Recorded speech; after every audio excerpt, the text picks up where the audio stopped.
how to find term of service on your Facebook Messenger.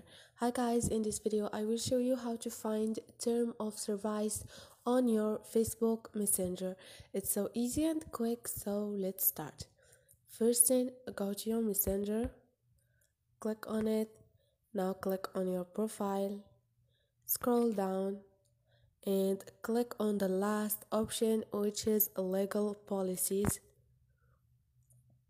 And here you have the first option, which is term of service. Click on it, wait for a second, and this is it.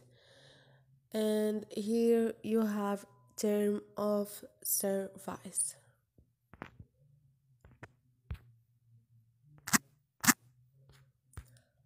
Hope this video was helpful to you, and if you liked the video, don't forget to subscribe and also don't forget to like.